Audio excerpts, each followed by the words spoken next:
Muy bien, estimados jóvenes, vamos a iniciar nuestra clase de hoy referente a sistema mononuclear fagocítico.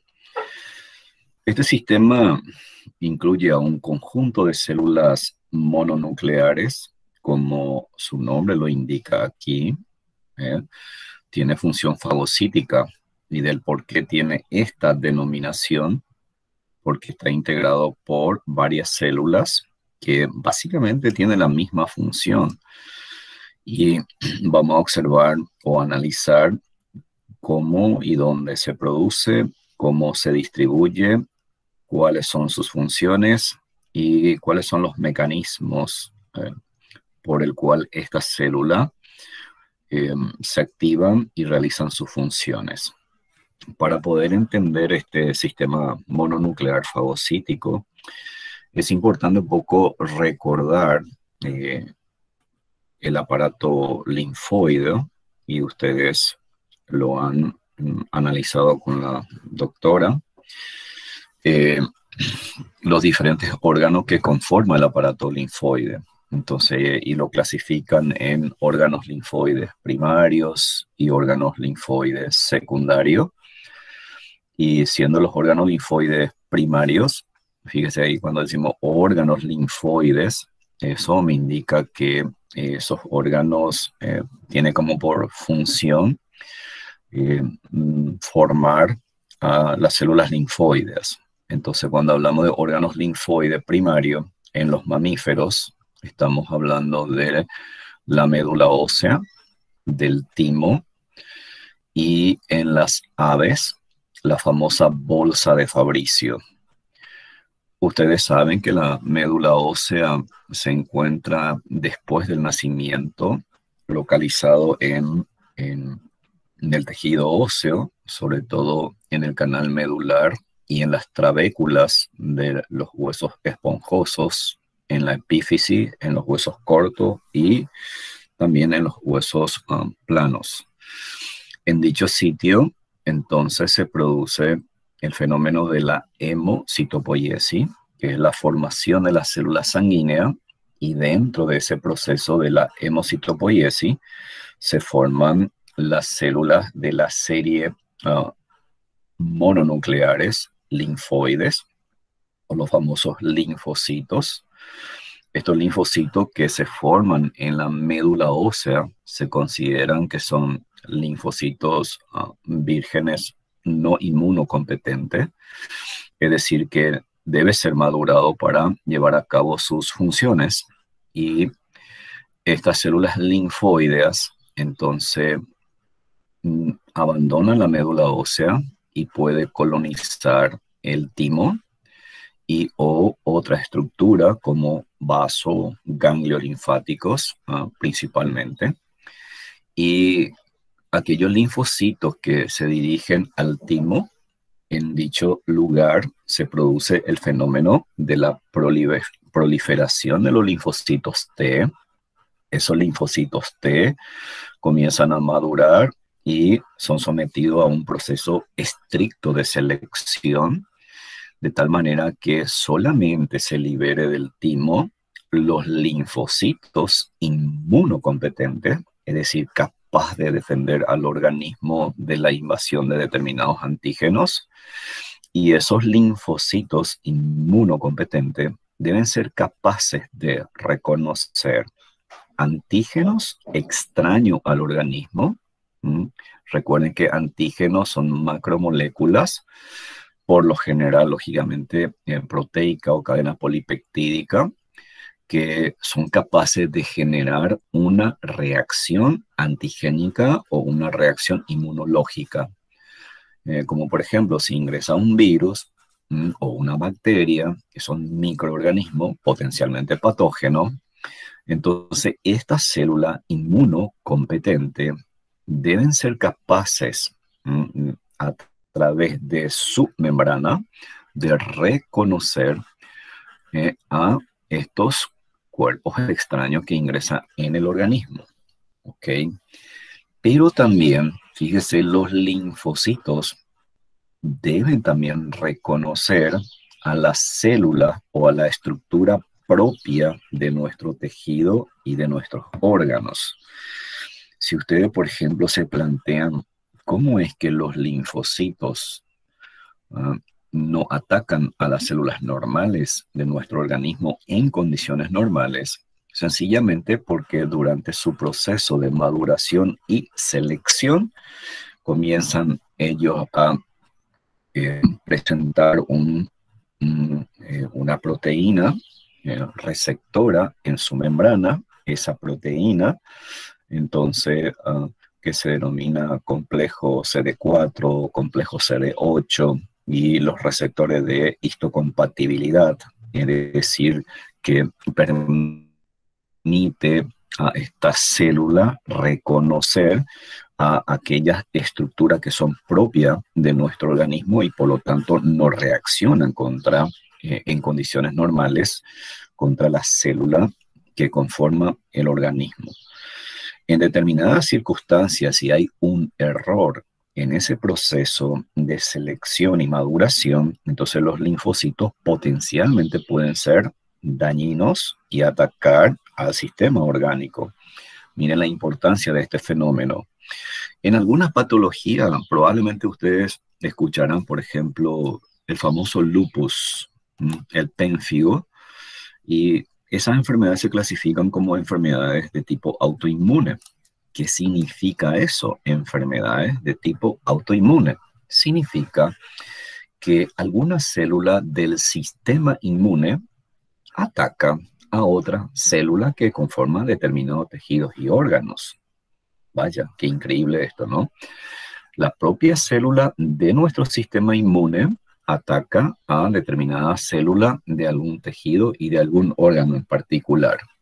Eso sobre todo cuando se produce algunas alteraciones, fíjese, en las células que experimentan mitosis, por ejemplo.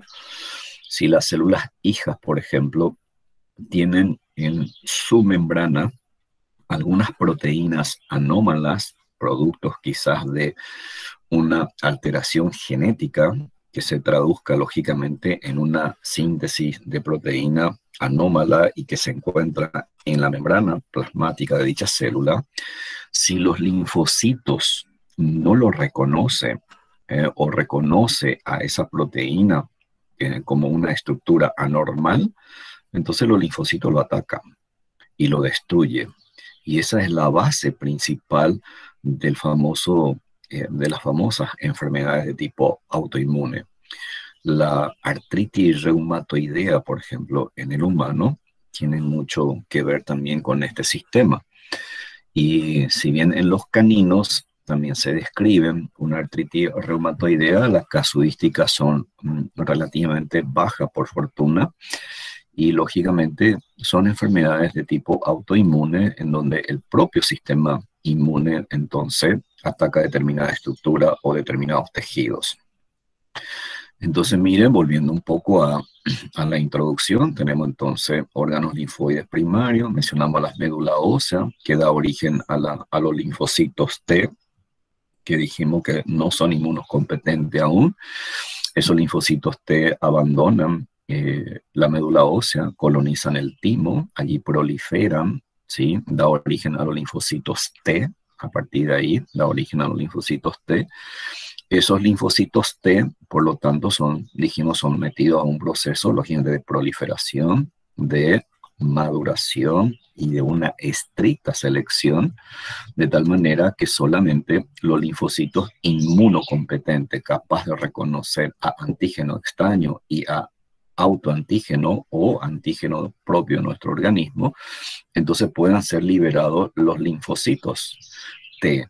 Una vez que los linfocitos T son liberados, entonces comienzan a colonizar diversos tejidos y órganos, mencionando, por ejemplo, en parte al ganglio linfático, al vaso y sobre todo se ubican en la lámina propia de los diversos tejidos y órganos, en particular en órganos tubulares como aparato digestivo, en la vía respiratoria, en el aparato genital e incluso también en la propia mucosa y en la epidermis, formando parte, por ejemplo, de células linfoides asociadas a mucosa y o en este caso también puede encontrarse algunos linfocitos en las células epiteliales de la epidermis, por ejemplo.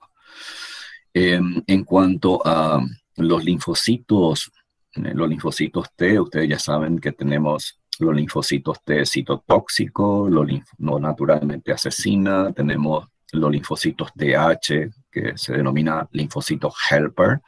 ¿Por qué lo llaman linfocitos helper? Porque son células que liberan sustancias que activan a otras células. Pueden activar, por ejemplo, a los linfocitos B, transformándose en plasmocito, por ejemplo. Entonces, son células que ayudan en una reacción antigénica. Y tenemos los linfocitos B. Estos linfocitos B se originan en médula ósea también. Y a partir de ahí va y se dirige lógicamente en ganglio, en basal, en donde ellos prosiguen su proceso de maduración.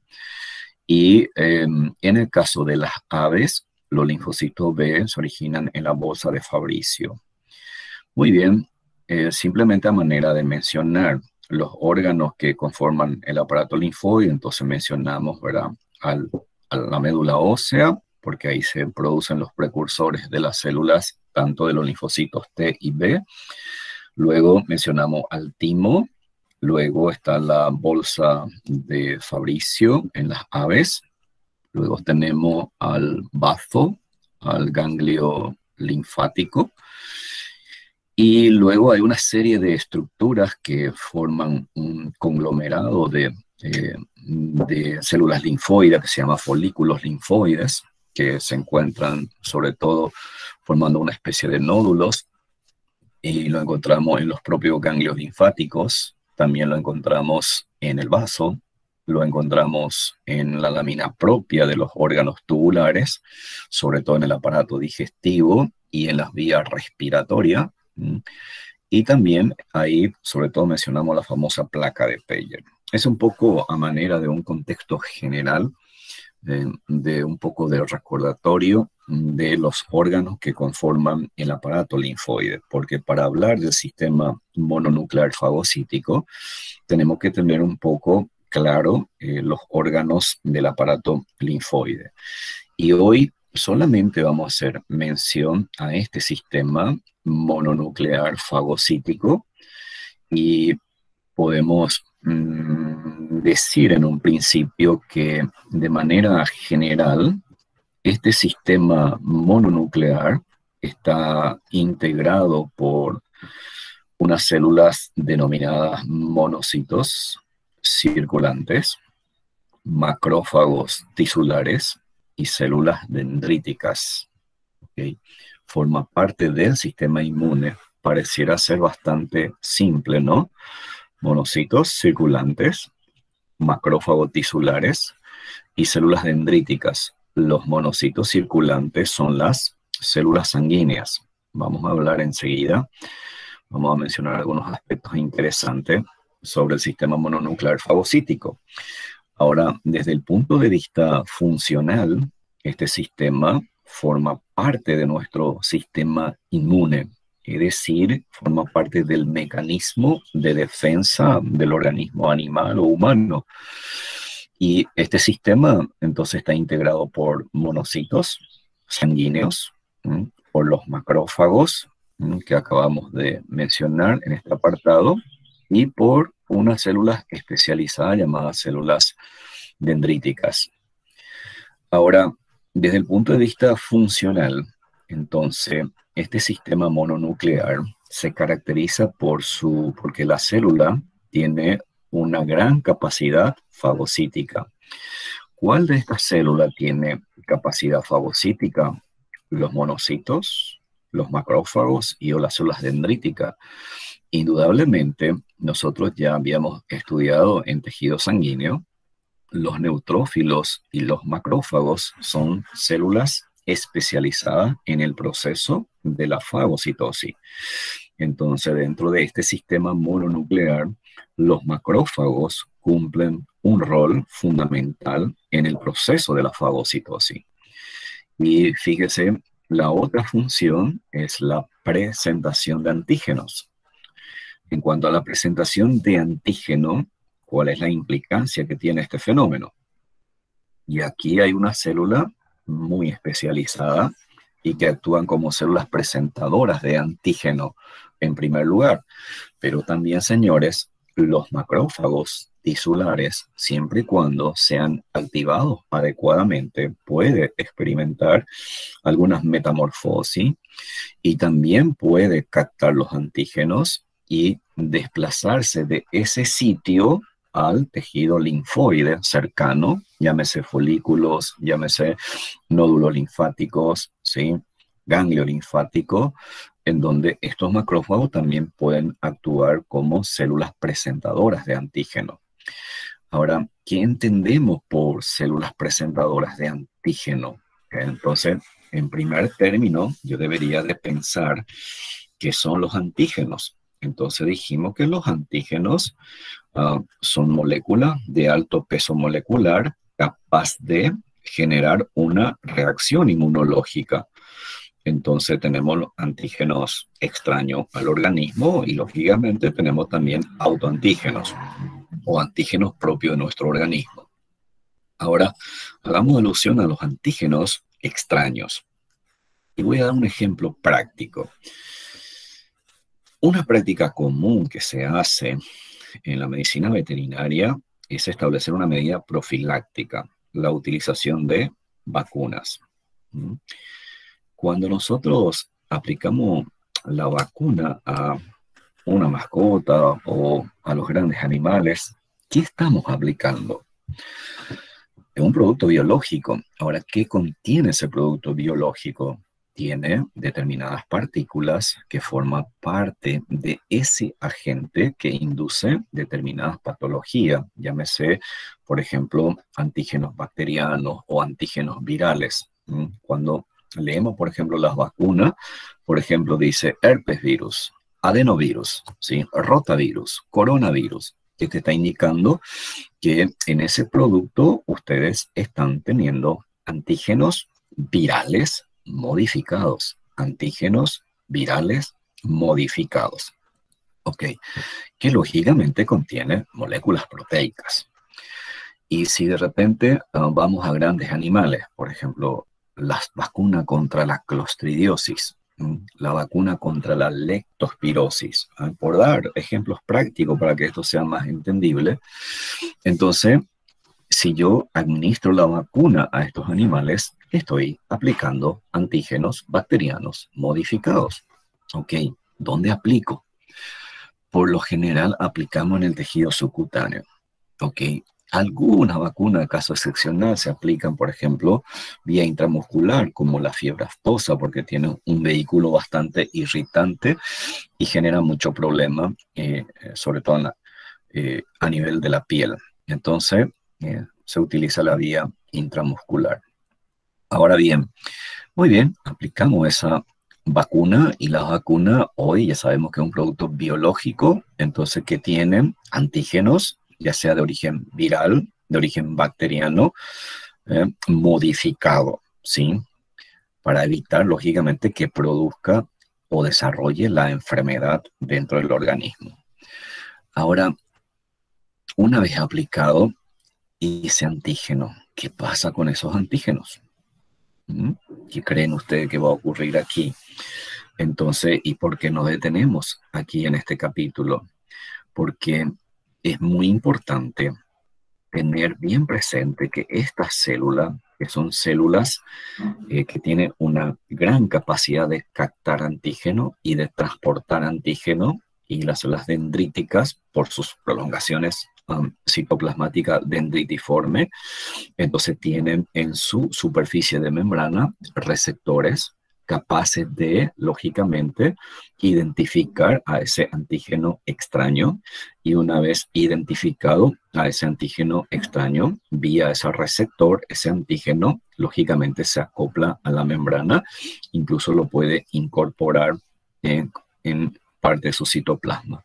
Asimismo, también los macrófagos, dijimos que los macrófagos tisulares también puede actuar como células presentadoras de antígeno, lógicamente con menor eficiencia que las células dendríticas. Indistintamente, estas células, una vez que captan los antígenos, ¿dónde creen que van a ir? ¿Y por qué vía?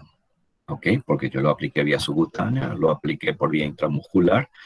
Entonces, cuando las células captan los antígenos, entonces puede migrar a los nódulos linfáticos, a los ganglios linfáticos.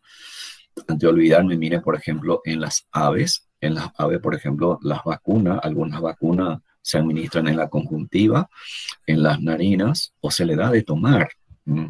¿Por qué? Porque lógicamente su sistema inmune está bastante ampliamente distribuida a nivel de esas estructuras anatómicas.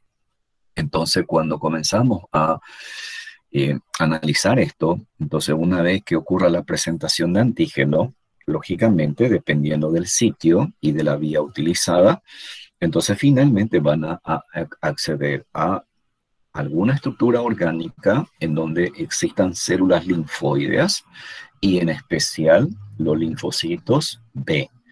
¿Por qué los linfocitos B?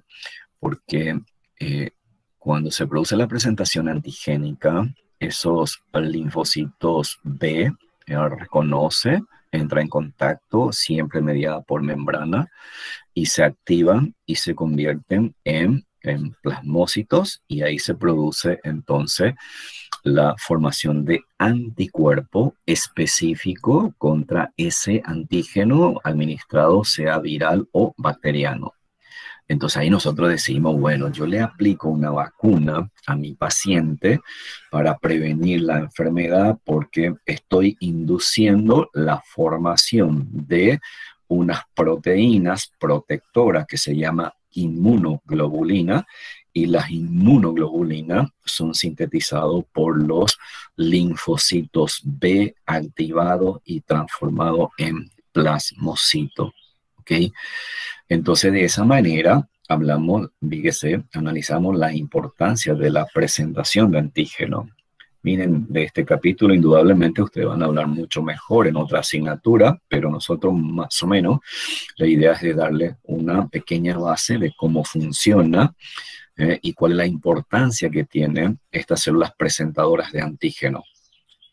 Y también este sistema inmune cumple un rol de inmunomodulación. Vaya que este fenómeno es sumamente importante, la inmunomodulación. Sin entrar mucho en un mundo complejo de la inmunología, yo simplemente le quiero mencionarle, y siempre buscando ejemplos prácticos, la famosa leishmania. Hoy la leishmania es una patología que causa estrago en la población canina. Es una patología muy compleja y de entre todos los fenómenos que ocurren dentro de ese proceso de la patología de la leishmania, fíjese que ahí se liberan unas sustancias químicas que ya vamos a mencionar en breve, catalogadas como citoquina o interleucina, y algunas de ellas que hacen activa a los linfocitos B. Y esa activación a los linfocitos B, lógicamente, esos linfocitos B comienzan a proliferar por mitosis y da lugar a una gran cantidad de plasmócitos. Y si tenemos gran cantidad de plasmócitos y todas están activadas, ¿qué creen ustedes? Si tengo gran cantidad de plasmócitos y todas están activadas, ¿creen ustedes que va a producir poca cantidad de inmunoglobulina? ¿O va a producir moderada cantidad? ¿O va a producir una excesiva cantidad de inmunoglobulina? Es muy probable, lo lógico es pensar que tengamos una excesiva producción de inmunoglobulina. Entonces ahí podemos estar súper contentos porque si tenemos gran cantidad de anticuerpos, entonces rápidamente se va a contener la infección. Pero lastimosamente no es así para esta patología, por varias razones, que no voy a entrar mucho en detalle. Pero ¿a dónde quiero llegar? Fíjese ahora la excesiva concentración de inmunoglobulina ¿ah? Es perjudicial para el organismo, en este caso en particular. ¿Por qué? Porque esa inmunoglobulina pasa a la circulación y comenzamos a tener lo que se llama una hiperproteinemia. Y cuando uno hace un dosaje serológico de proteínas totales, lo vamos a encontrar súper elevado. ¿Y qué va a ocurrir? ¿Cuál es el órgano que se puede dañar por una excesiva concentración de proteínas circulantes, más todavía inmunocomplejo como la inmunoglobulina? Es el riñón. Por eso, señores, clásico, un paciente con leishmania, fíjese que en realidad la leishmania no actúa directamente destruyendo todo el organismo, sino que en realidad, sobre todo a nivel renal, por depósito de inmunocomplejo. Entonces no hay una buena inmunomodulación en cuanto al nivel de formación de anticuerpos. ¿Okay? Si nosotros aplicamos vacuna, por lo general tiene una titulación de anticuerpo estándar, lógicamente de acuerdo al antígeno, al poder patógeno, una serie de factores que entra en juego allí, pero hay una titulación de anticuerpo acorde al tipo de antígeno que estamos utilizando. Ahora, entonces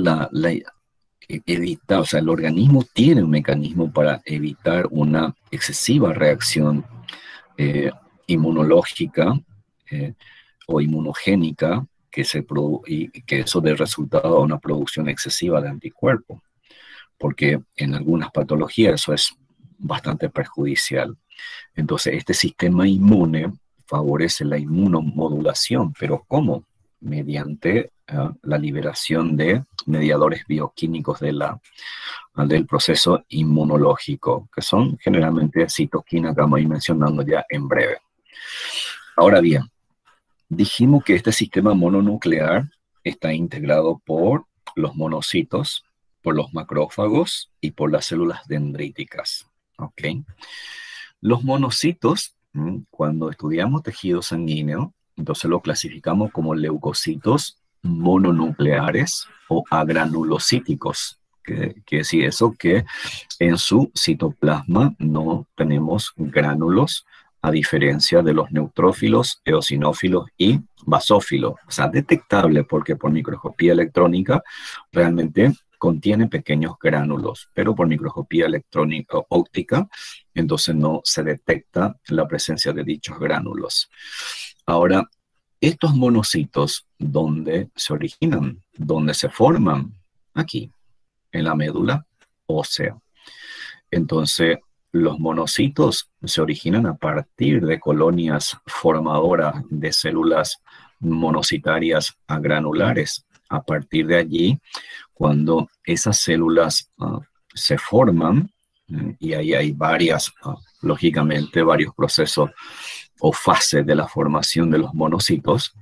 Una vez que esos monocitos haya finalizado su proceso de formación, debe abandonar la médula ósea, pasa al torrente sanguíneo. Los monocitos circulantes en este momento, este monocito circulante, este monocito originado en la médula ósea, cuando pasa a la circulación, se transforma en un monocito sanguíneo circulante. ¿Cuánto tiempo creen ustedes que ese monocito está circulando dentro del organismo, dentro del sistema vascular? Es menos de un día, menos de un día. O sea, los monocitos formados y liberados a partir de la médula ósea, señores, fíjense, en menos de un día, en menos de 24 horas, ya abandona la pared de los vasos sanguíneos. Y cuando abandona la pared de los vasos sanguíneos, entonces se ubica ¿en dónde? En el tejido conectivo, principalmente y en mayor cantidad en órganos linfoide retículo endotelial. Miren, órganos linfoide retículo endotelial. Sobre todo cuando comenzamos a hablar de ganglio linfático, del vaso, y así como también en el estroma de los diferentes órganos, pero lógicamente en menor cantidad.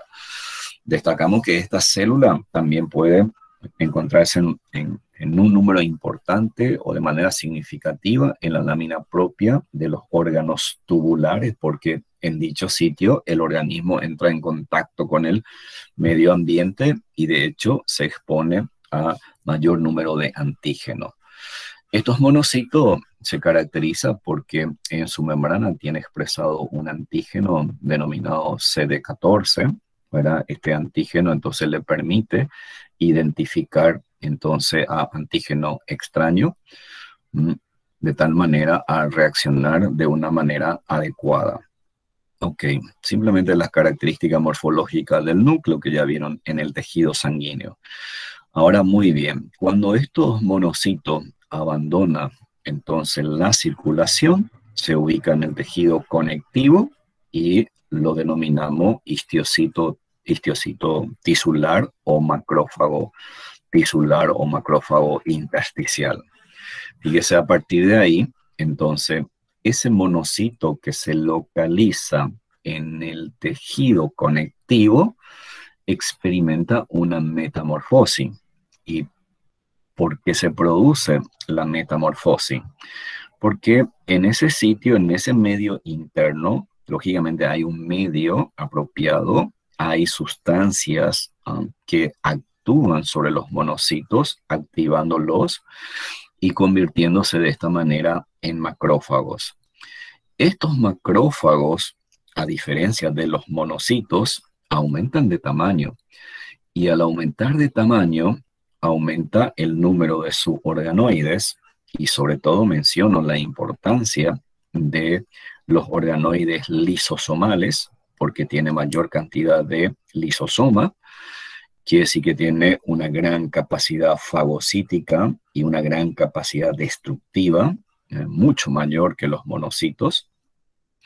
Entonces, ese macrófago puede permanecer fijo en el tejido conectivo, y ahí hablamos de macrófagos residentes, o eventualmente ese macrófago activado, si no puede eliminar a la gente en ese mismo sitio, puede comenzar a activarse y abandonar el sitio, y en ese caso, dependiendo de la localización, entonces por vía linfática, por lo general, puede llegar a los nódulos y o folículos linfáticos, en donde va a actuar como células presentadoras de antígeno. Vaya que es interesante estos macrófagos, ¿sí? Estos macrófagos son células que indudablemente cuando están en forma latente en el tejido conectivo no están activados. Entonces cada tejido, cada órgano tiene un número limitado, un número X de macrófagos, considerado como un macrófago residente. Cuando ocurre una alteración, cuando hay una lesión, cuando ingresa, por ejemplo, un agente patógeno, ¿sí?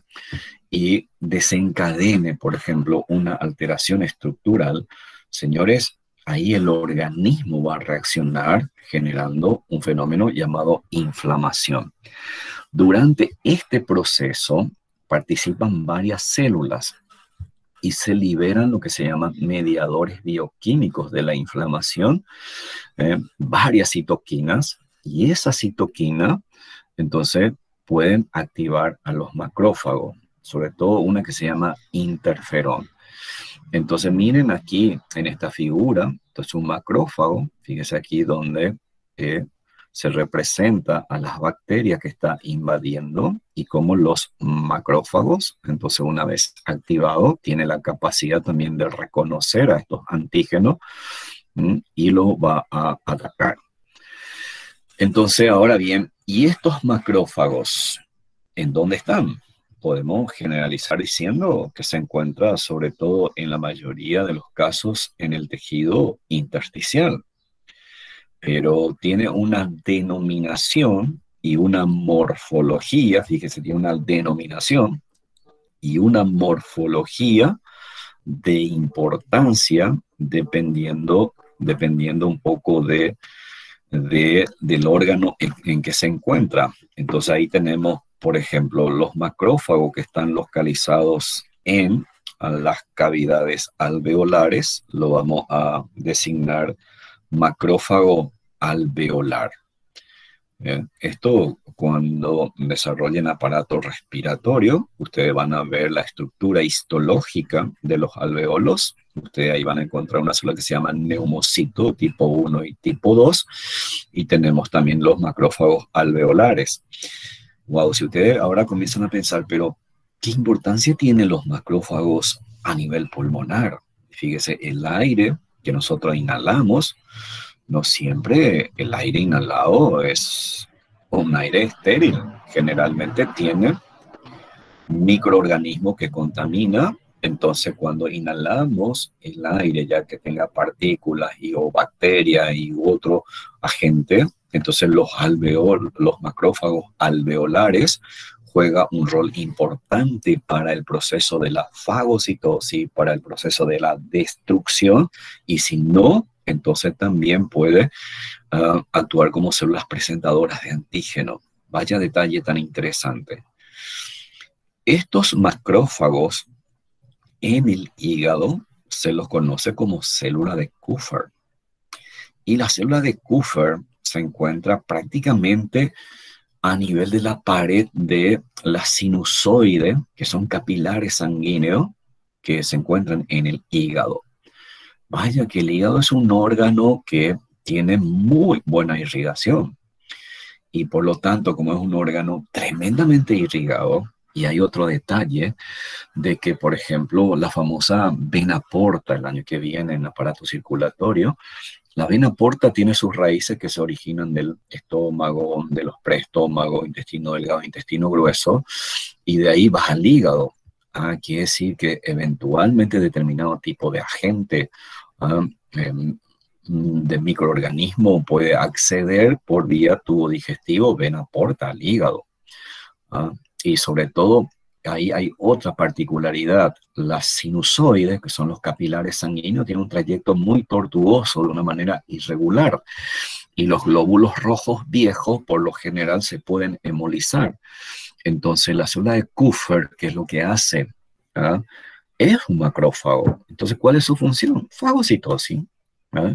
Pero esta célula de Kupffer, en particular aquí, por la localización, como en la pared de la sinusoide, entonces, sobre todo, tiene una gran capacidad de captar glóbulos rojos viejos, de captar la hemoglobina que están presentes en los glóbulos rojos, y lógicamente lo somete a un metabolismo.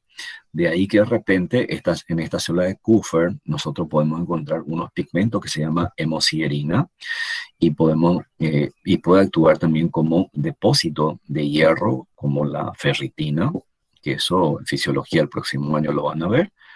Pero entonces esta célula de Kupffer cumple una función un poco muy particular a nivel del hígado. De hecho, también si hay agentes, si hay microorganismos que acceden por vía sanguínea, también lo va a fagocitar.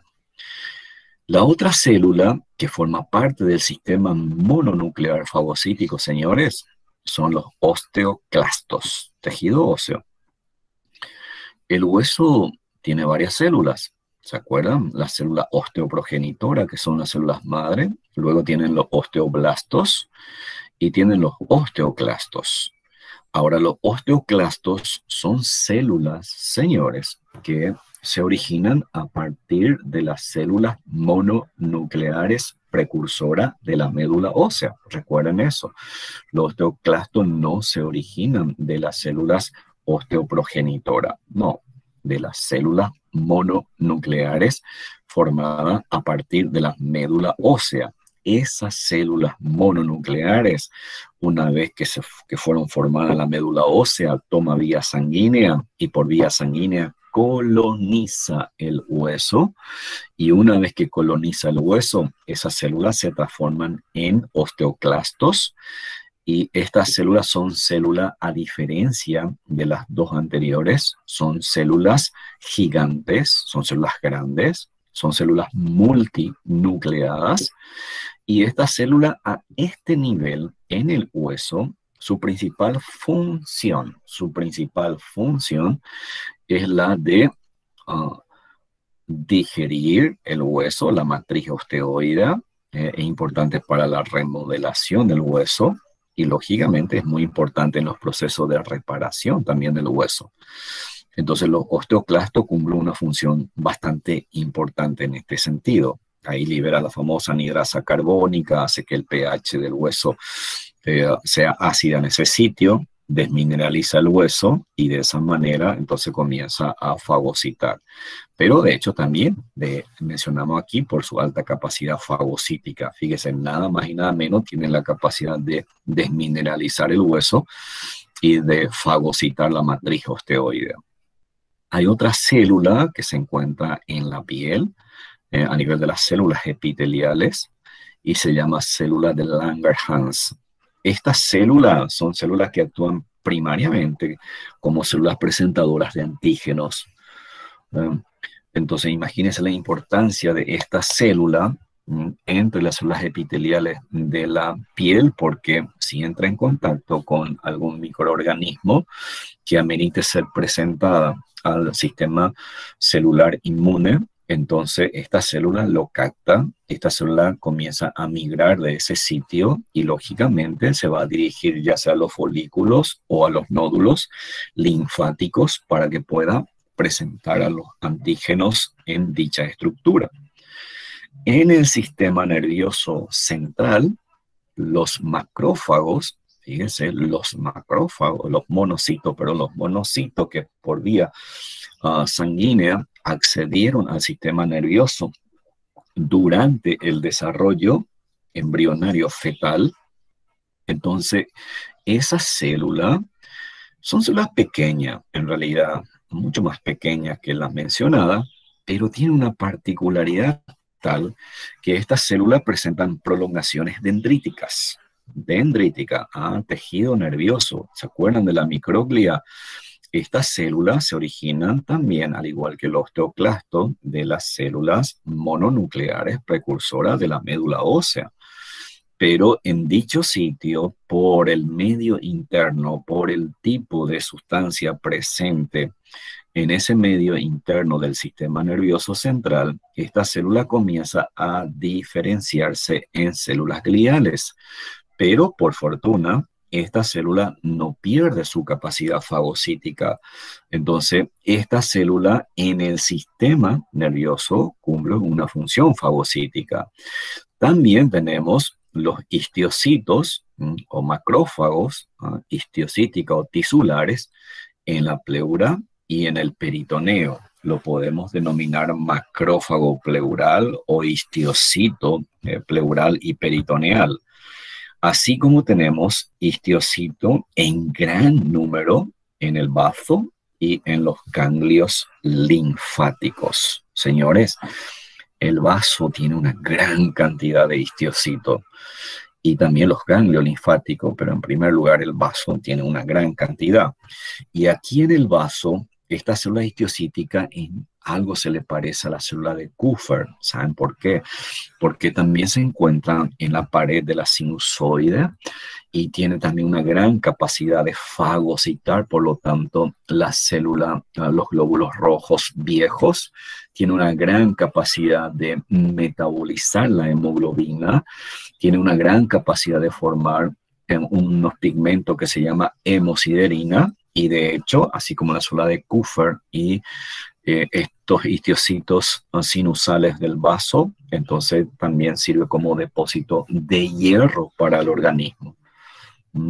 Entonces, fíjese, cuando hablamos de sistema mononuclear fagocítico, si vamos a resumirlo, entonces está integrado por un grupo de células que se caracteriza por sobre todas las cosas por su gran capacidad fagocítica y algunas células que actúan como células presentadoras de antígenos, como hemos mencionado aquí a la célula de Langerhans. Pero recuerden que los propios macrófagos también pueden actuar entonces como células presentadoras de antígenos.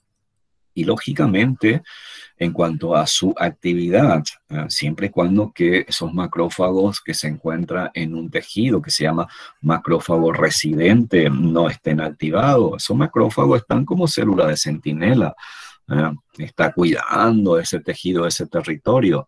Si hay alguna alteración, si hay ingresan alguna agente, entonces esas células van a ser activadas y se convierten en macrófagos activados. Y si se produce un proceso inflamatorio, lógicamente aquí, esto es un fenómeno muy complejo, pero súper interesante, en donde se liberan una serie de sustancias químicas que lo que hace, así en términos simples, es generar, por ejemplo, una vasodilatación, que es si los vasos sanguíneos aumentan en diámetro, y otras sustancias químicas que hacen, alteran la permeabilidad vascular. Híjole, tengo entonces un vaso sanguíneo distendido, tengo ahora su pared alterada en cuanto a la permeabilidad selectiva y hay otras citoquinas que activan los receptores de las células endoteliales. ¿Y qué va a ocurrir en ese fenómeno? Los monocitos, que nos interesa en este apartado, los monocitos sanguíneos van a ser captados, van a ser adheridos a las células endoteliales, a ese proceso se llama marginación, lo retiene, y vía receptor siempre, y luego esos monocitos va a experimentar un fenómeno de rodamiento, luego atraviesan los pequeños poros que tienen los capilares sanguíneos y sobre todo a nivel de las vénulas, y se ubica en el espacio intersticial. Quiere decir que en un evento inflamatorio voy a tener mayor cantidad de monocitos, pero esos monocitos rápidamente se activan y se convierten en macrófago, y a esos monocitos que acuden en el sitio de la inflamación y que son activados transformándose en macrófago, entonces en ese momento hablamos de macrófago de la inflamación, que simplemente son macrófagos activados. ¿Cuál va a ser la función, el rol de los macrófagos aquí? Señores, fagocitosis, pero también es muy importante su rol de más allá de la fagocitosis, dependiendo del agente causal, puede actuar como célula presentadora de antígeno.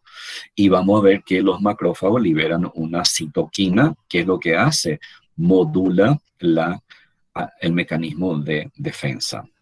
Miren lo que ocurre aquí. Tenemos entonces los macrófagos tisulares. Este macrófago que está tranquilito, este macrófago residente que actúa como célula centinela. Está tranquilo este macrófago.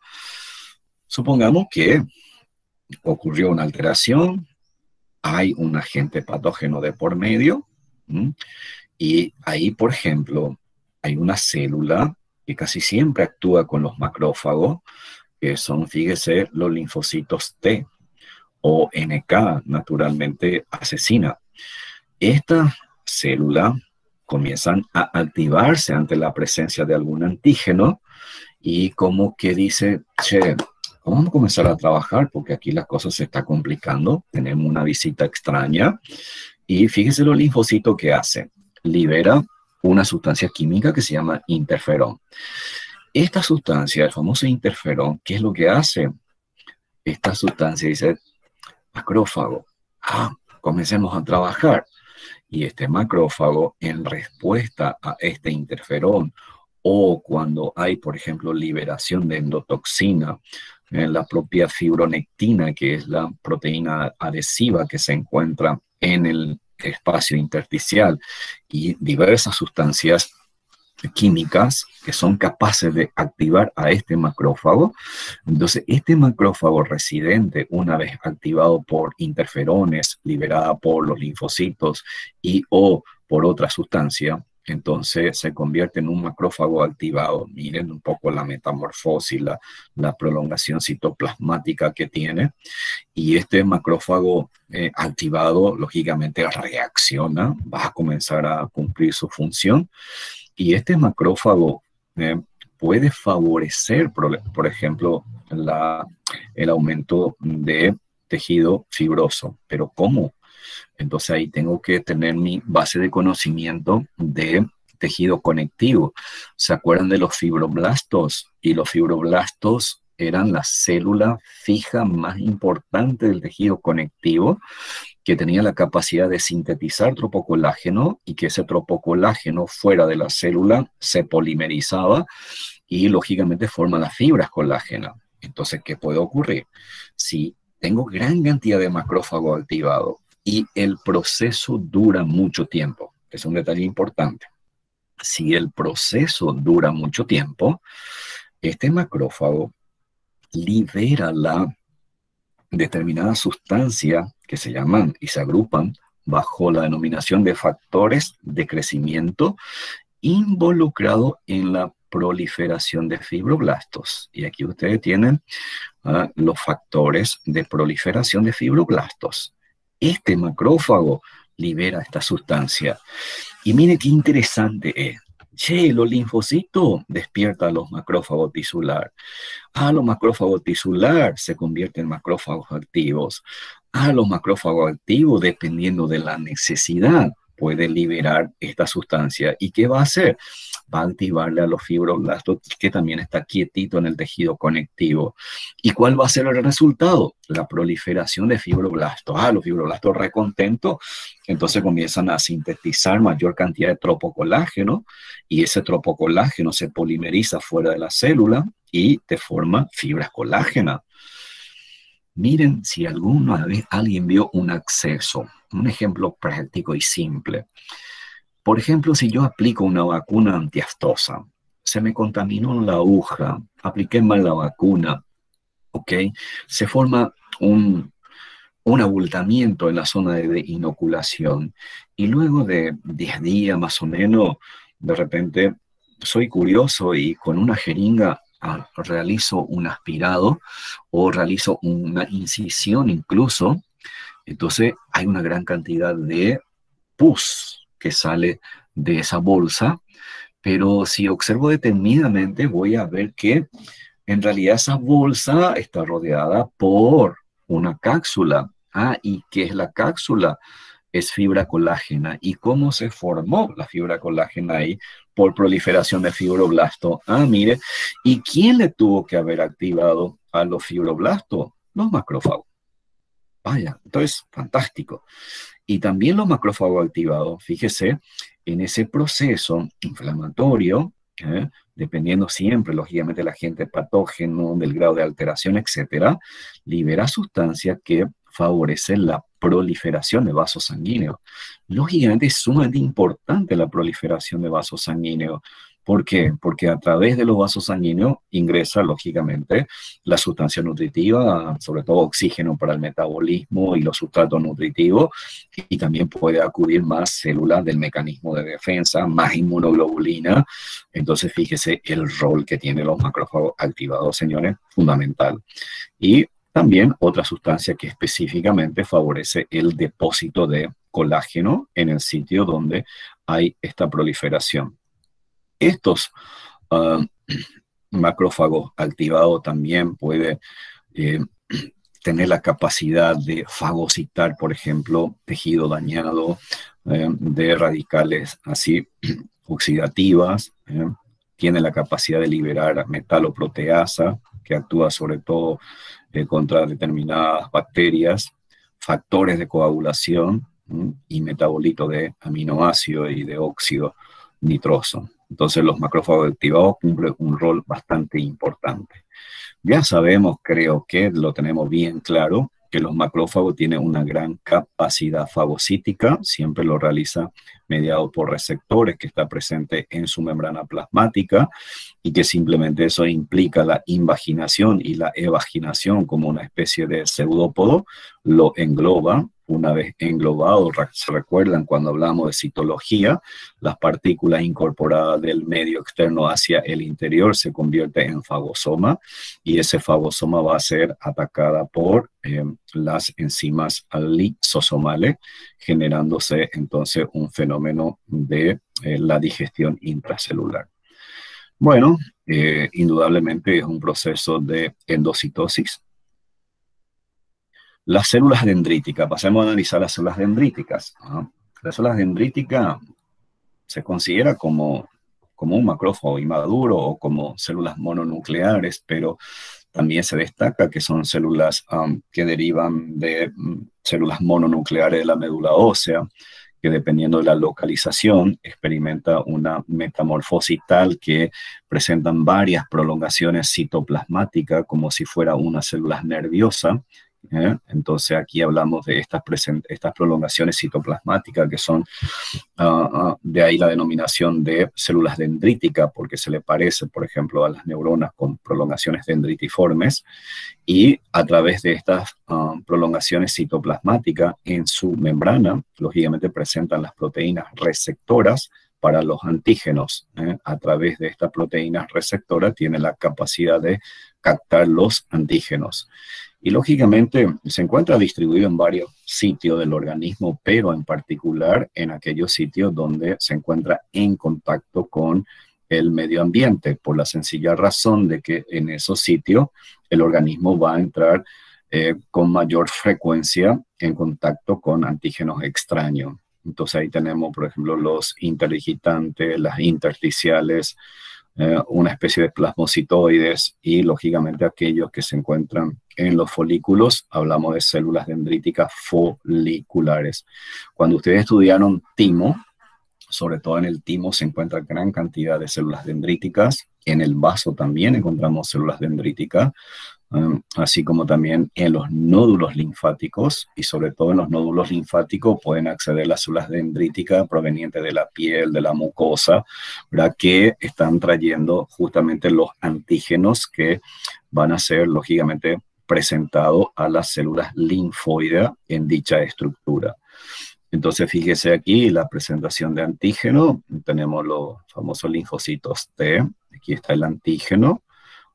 Aquí están las células presentadoras de antígeno. ¿Cuál es la función de la célula presentadora de antígeno? En este caso, fíjese, un macrófago actúa como célula presentadora de antígeno, lo fagocita en primera instancia. Recuerden que un macrófago tiene la capacidad de lisar y digerirlo. Si no lo puede, lógicamente va a procesar y alguno de los fragmentos, lógicamente, se acopla a la membrana y esa membrana va a ser, lógicamente, esa proteína va a ser detectada por los linfocitos, en este caso los linfocitos T. Estos linfocitos T, recuerden que hay varios tipos y, lógicamente, dependiendo del tipo, va a actuar contra este antígeno. O simplemente, si no se puede eliminar este antígeno, se va a presentar a los linfocitos B y los linfocitos B, ¿qué va a hacer? Entonces va a activarse y se va a producir entonces la formación de inmunoglobulina. La famosa presentación de antígenos, señores, siempre ocurre vía receptor. Y los linfocitos maduros, señores, tiene la capacidad de reconocer a antígenos extraños y a antígenos propios. Esa es la importancia que tiene el hecho de tener claro el famoso fenómeno de histocompatibilidad. Entonces, los linfocitos T son capaces de reconocer al famoso MHC1, MHC2, que lógicamente le permite a estos linfocitos reconocer los antígenos propios del organismo. Bueno, señores, esto es la clase referente a sistema mononuclear fagocítico. En histología, vuelvo a reiterarle a ustedes, la importancia para nosotros es que por lo menos ustedes tengan la noción de qué es el sistema mononuclear fagocítico. En resumen, recuerden que está integrado por células mononucleares con capacidad inmunológica, tiene una gran capacidad fagocítica, pueden actuar como células presentadoras de antígeno y también participan en los fenómenos de inmunomodulación de la reacción del organismo ante la presencia de un antígeno. Y lógicamente integran este sistema los monocitos circulantes, que son los monocitos sanguíneos, los macrófagos, que vimos que son varios tipos de macrófagos, que tienen una denominación particular y algunas funciones diferenciadas de acuerdo a la localización, y lógicamente las células presentadoras de antígeno por naturaleza, que son las células dendríticas. Realmente hablar de inmunología es sumamente apasionante y muy compleja, pero en histología tratamos de darle solamente por ahora la base, y hay una asignatura que se llama inmunología, en donde el próximo año ustedes van a tener la oportunidad de estudiar más a fondo a los linfocitos y a las citoquinas y a todos los interferones que participan en el proceso del mecanismo inmunológico de defensa. Bueno, estoy a disposición de ustedes por si quieran hacer algunas consultas. Con esto nosotros finalizamos la clase de hoy. Espero que haya sido de su agrado y al menos algo hayamos aprendido hoy del sistema mononuclear fagocítico.